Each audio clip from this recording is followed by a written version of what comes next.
السلام عليكم. يلا بقى نسمي الله ونصلي على الرسول ونعمل تحلية في 5 دقايق، لا هتاخد معانا وقت ولا هتاخد معانا مجهود. معانا سخنا في الكتل 3 كوبايات مية هنغليهم كويس، وهننزل عليهم بالسكر حسب رغبتنا،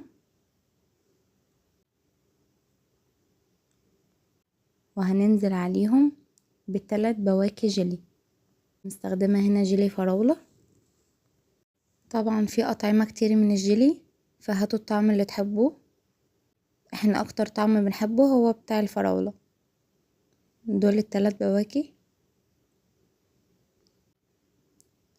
هننزل بيهم في المية السخنة مع السكر وهنقلبهم كويس. ده الباكو الاول.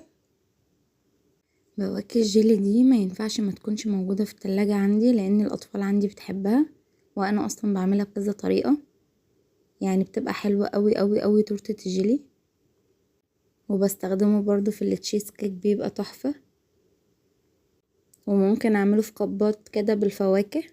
انا النهاردة هستخدم الموز بس معاه.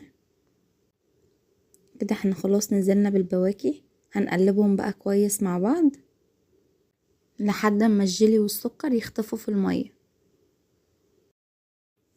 وهنا بقى هنزل بالمية، هما 3 كوبايات مية ساقعة. الباكو الجيلي الواحد عليه كوباية مية سخنة وكوباية مية ساقعة، وبننزل عليه بالسكر اللي احنا عايزينه، يعني ممكن معلقة معلقتين على حسب رغبتك في السكر. هنا انا نزلت ب3 كوبايات مية ساقعين.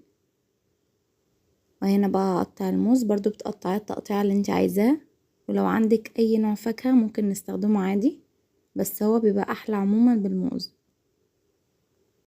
هنا انا هقطع الكمية اللي انا محتاجاها على قد ال3 بواكي بس.